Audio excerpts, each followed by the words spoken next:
Despite thinking he's a normal guy, Ma Yingxing is secretly being observed by a powerful being. But unknown to him, he's the possessor of the legendary Dragon Slayer bloodline.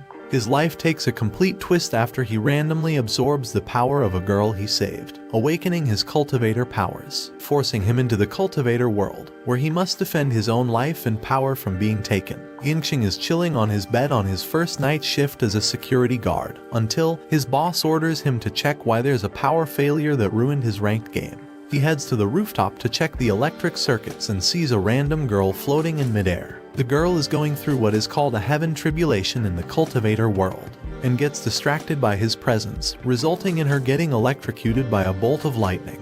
She falls unconscious on the floor and our boy saves the damsel in distress with some CPR action. As a result, a tower of blue light appears enveloping both of them. He checks on the girl, who has opened her eyes and slaps him hard for stealing her first kiss. Yingxing cowers from the girl's feisty attacks, but eventually she walks away. The next day, he wakes up feeling refreshed and all his senses heightened. He sees the same girl from afar, passing by and ignoring her suitor. He learns that her name is Musi. On the other side of the road, he sees a billboard falling on an unsuspecting civilian.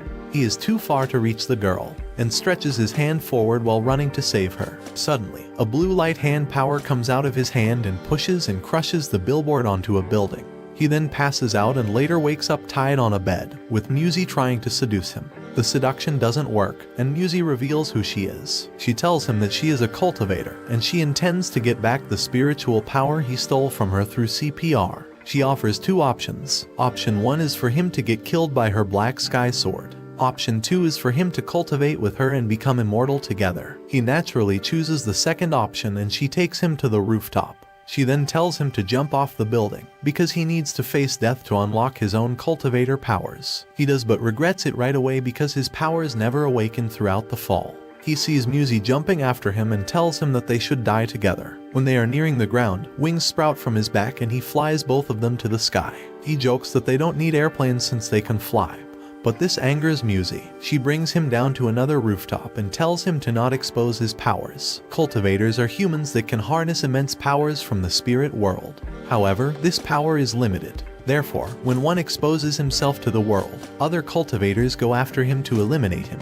The next day, Musi gives Yingxing a brand new phone so they can contact each other. He asks her why she didn't finish him off when they first met. She explains that since he has taken a large amount of her spirit energy, she'll die too if she kills him. At night, Yingxing is texting Musi when he notices his boss behaving strangely, as if he's under a spell. He decides to follow him to the park, where he sees his boss flying after getting punched by a girl, who's been trying to find who's the new cultivator in town. Yingxing uses his power and wings to save his boss, making the girl realize that he is her target.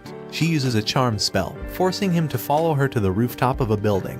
The girl, whose name is Ryu, casts a barrier around to avoid getting detected by other cultivators and then punches him while removing the spell she put on him. Finally aware of what's happening, he realizes that she's a cultivator and she wants to kill him. He attempts to escape by flying away, but she stops him and throws him back onto the rooftop. She summons her fire whip to finish him, but Musi suddenly appears in a bolt of black lightning. Ryu's fire whip transforms into a sword and she attacks Musi, who summons her black sky sword to fight back. But Musi realizes that Ryu is much more powerful than both her and Yingxing, and tells him to leave, as she will finish this fight quickly and meet him. Ryu releases a powerful fire attack. Musi is able to defend herself, but not for long. Bleeding, and her clothes ruined, Musi waits for Ryu to end her. But to her surprise, Yingxing comes back and protects her. Ryu stabs Yingxing through the heart. Musi cries after seeing this, but Ryu is heartless and relentless in killing both of them. Yingxing loses consciousness, but wakes up in the spirit world. There he meets a man with long white hair, who turns out to be Musi's ancestor, like Xuanzi. Yingxing introduces himself as Musi's husband and the guy gives him the hand-tied beads. He tells him that he can use his powers again through the beads when he gets back to the living world, and he can use it for 1 minute. Yingxing comes back in the nick of time, as Ryu is about to give the final blow to Musi. A blue tower of light appears from the sky. From there, Yingxing returns as a serious man with long hair and intense eyes, different from his normal weak appearance. From this, Ryu immediately knows that his latent powers are way more powerful than hers. Still, she goes for the killing strike using her fire whip, but he destroys her weapon with just one word. Defeated, she chooses to jump off the rooftop.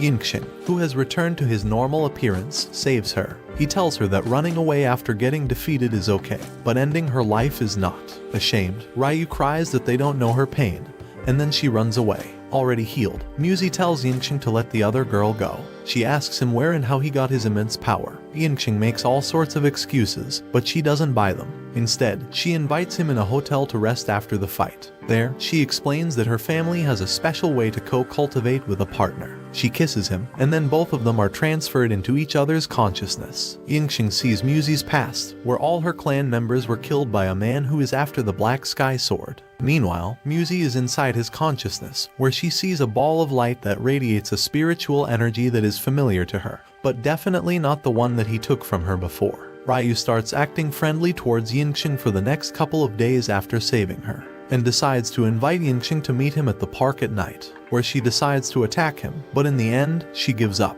Musi, who is with Yingxing, asks her why she is doing this. She reveals that her master has sent her after Yingxing and Musi because he sensed their great cultivation powers. But she failed her mission, which will result in her master attacking them. She invited them to deal with them, but she can't. He saved her and she cannot forget the moments they shared together. Instead of fulfilling the mission, Ryu warns them about her master's plan. She explains how she met her master. Her village was once attacked by a snake monster whom she previously befriended. She met an old man who was passing by the village, and he advised her to get revenge. She followed the advice, killing her snake friend, and accepted the old man's proposal to become his apprentice. But over time, she noticed her master's inhuman techniques, where he consumes people's blood to increase his power. But his strength is further increased if he consumes blood from a powerful cultivator. Ryu emphasizes to both Yingxing and Musi that once he kills them all, including herself, her master will reach the final stage of cultivation and he will become unstoppable. She offers an alliance to them to bring down her master, to which Yingxing agreed. Then she returns to her master to avoid suspicions. Once they are alone, Musi tells Yingxing that the power inside him must be a weapon spirit. In order to control it, he must make a blood contract with it. So she helps him release the spirit, who takes the form of a girl. He immediately knows that she comes from the beads given to him. The spirit confirms that she has high levels of cultivation.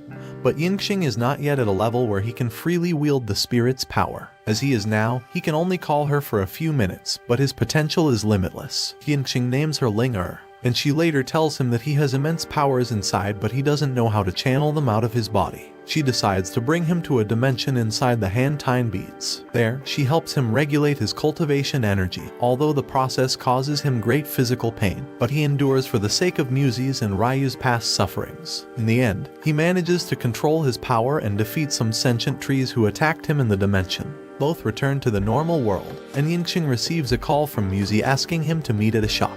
She tells they must prepare themselves to fight against Ryu's master, therefore, they must get some weapons. Musi shows her VIP card and demands to see the owner of the shop.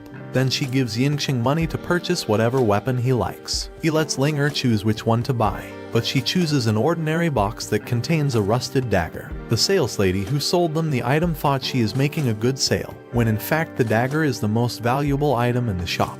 As it turns out, Ling recognizes the dagger as the weapon her previous master used to kill the Great Red Dragon, and imbued the dragon's spirit into the blade, making the dagger more lethal, as it is corrosive when in contact with blood. In addition, the dagger allows Yingxing to make copies of himself, helping them in their future battle. He suddenly receives a telepathic message from Ryu, telling him that her master has found out about her betrayal, and is on his way to kill them. Yingxing, Musi and Ling fly toward Ryu's location, where she is already engaged in fighting her master. Yingxing attacks the master from behind, sending the old man flying. He stands by Ryu, just as Musi arrives with his clone. The master doesn't understand how Yingxing developed his clones. He attacks the clones by his bloody palm. Musi and Ryu try to block it, but they are overpowered. They then decide to attack the master together at the same time. The clones attack with their punches, Musi with her black lightning, and Ryu with her fire. But even with their power, they seem to be no match against the master, who has enveloped himself with a strong barrier, easily repelling their attacks with his cultivator powers. Yingxing then decides to charge solo against the master, and summons his dagger, managing to cut his face cheek. This infuriates the master, who charges forward and grabs Yingxing's neck to absorb his power. But he forgets the clone, who takes advantage of the situation and cuts him again.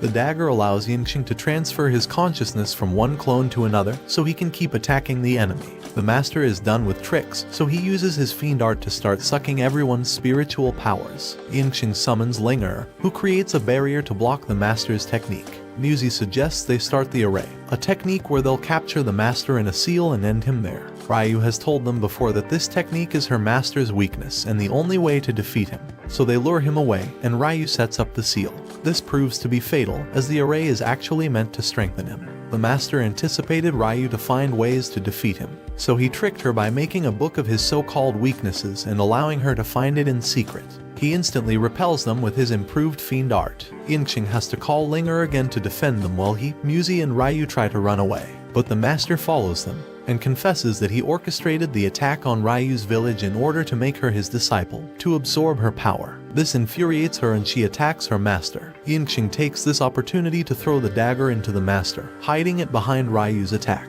The master uses his fiend art to manipulate the clouds, forming thunderstorms. This affects a passing plane, which is controlled to crash into them. Musi takes this chance to redirect the plane using her sword Black Sky Sword power, crashing the plane into the master, but he defends himself by manipulating blocks of earth to absorb the impact of the crash. He then redirects the lightning to attack Musi. It has become a maelstrom of fire and lightning, but Musi keeps trying to evade the attacks. Yingxing runs to aid Musi and manages to catch her. Both start holding the Black Sky Sword and use it to cut the master's left arm.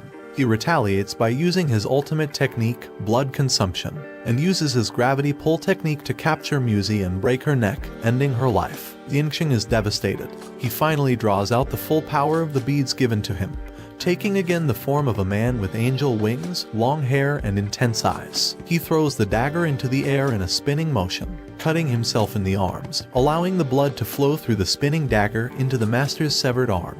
This makes the latter's blood become infected. Ryu uses to attack her greatly weakened former master, chopping his other arm off. But the master doesn't yield easily despite his blood corroding. He manipulates blocks of earth and sends them to Yingxing, who deflects them with his dagger. In an epic final blow, Yingxing uses the dagger through the heart of the master, ending him once and for all. After the fight, Yingxing approaches Musi's dead body and calls out for an elder. He reveals that he always felt someone was watching him, and knows that he's probably going after the Han Tine bead. The elder appears and strikes a deal. He will revive Musi, but Yin Zhang must find his location within 3 years and give him the beads. In the end, Musi is revived and takes Yingxing to her hometown, where they formalize their romantic relationship.